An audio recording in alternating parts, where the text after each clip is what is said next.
Firman Tuhan berkata bahwa akar segala kejahatan adalah cinta akan uang. Dan kita melihat pemerintahan yang ada di Indonesia, terutama DPR. Kita tidak pernah tahu gaji mereka. Yang mereka tulis di internet atau di Google, gaji mereka itu kecil. Hanya sekitar 50 juta atau 57 juta. Tetapi 4 tahun yang lalu Krisdayanti telah membongkar gaji DPR sehingga semua orang tercelik. Sejak banyak orang tahu gaji DPR itu berapa, maka banyak artis berbondong-bondong untuk mendaftarkan diri menjadi anggota DPR. 4 tahun yang lalu dia berkata, setiap tanggal 1 DPR akan menerima gaji 16 juta, setiap tanggal 5 menerima 59 juta. Jadi total hanya 75 juta. Ya, tetap bagi kita gede ya, tetapi ya masih wajar. Tetapi yang kita tidak pernah tahu selama ini bahwa gaji mereka itu sangat besar. Dan itu terungkap pada waktu Krisdayanti mengungkapkannya di media. Dia berkata bahwa DPR akan menerima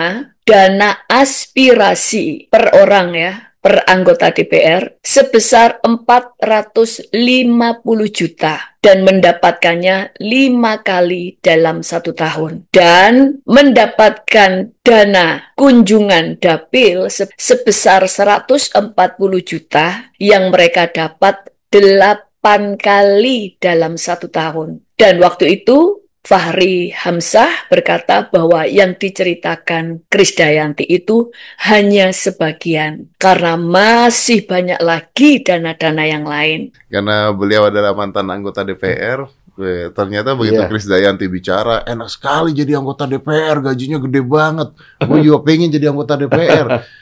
Krisdayanti itu gaji pokoknya 16 juta per tanggal 1, tunjangan 59 juta per tanggal 5. Dana aspirasi, which is gua nggak ngerti dana aspirasi itu apa, 450 juta. Dana resesnya 140 juta. Kalau di total itu sekitar berapa tuh, Pak?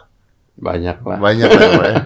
Banyak ya, Pak ya? Masih ada uang rapat, uang kunjungan yang belum disebut. Oh, masih ada uang rapat? Masih ada. Rapat tuh dapat duit, Pak? Terutama kalau rapatnya di luar. Oh, rapat di luar dapat duit? Oh, ini dong, maksudnya kayak uang saku gitu? Iya, uang saku, uang SPJ istilahnya itu, perjalanan.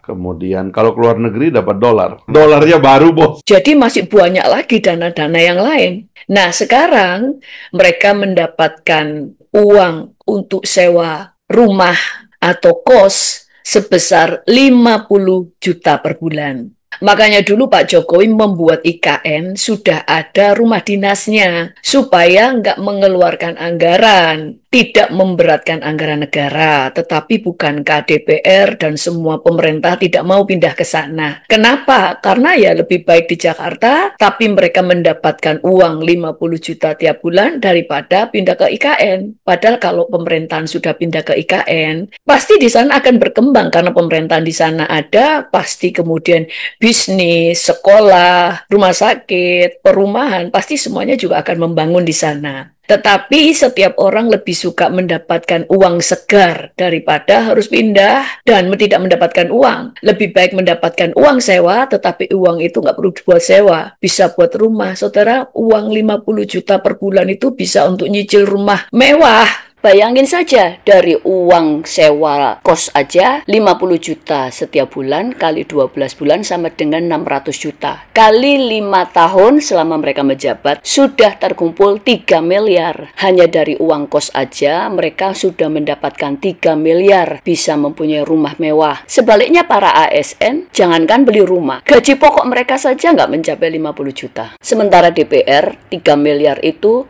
dalam 5 tahun hanya dari uang kosnya. Nah, kemudian mereka mendapatkan uang beras 12 juta rupiah. Yang kerja itu mereka atau satu kampung. Itu bisa untuk masak nasi satu kampung. Dan mereka mendapatkan uang bensin 7 juta setiap bulan. Itu semua ditanggung oleh negara. Padahal semua pegawai, bahkan ASN, TNI, Polri, mereka mendapatkan gaji. TNI, Polri, mungkin gajinya segitu, 7 juta. Dipotong pajak, lalu kenapa DPR harus mendapatkan uang tambahan yang tidak masuk akal? 12 juta hanya untuk beras. Bensin 7 juta. Uang bensin untuk para anggota DPR sama dengan gajinya ASN. dan mereka masih dipotong pajak dan masih dipotong lagi untuk dana pensiun mereka. Sementara anggota DPR tidak dipotong pajak. Pajak mereka dibayar oleh negara, dan kita tahu DPR itu jumlah anggotanya 580. Belum termasuk DPR tingkat provinsi dan DPR tingkat kabupaten. Padahal Sri Mulyani berkata bahwa harus ada efisiensi anggaran karena dana di Indonesia ini mepet. Padahal tidak mepet karena kalau kita lihat uang dari hasil korupsi triliunan, uang bisa segunung, terus uang itu lari kemana? Kemudian PLN, BUMN, uang timah, uang dari Freeport, uang dari nikel, dan banyak hal yang sudah mereka gali, bahkan sawit, semuanya dikuasai oleh pemerintah. Terus kemana uangnya? Apakah itu menguap begitu saja? Sementara Sri Mulyani selalu berkata bahwa dia akan menggenjot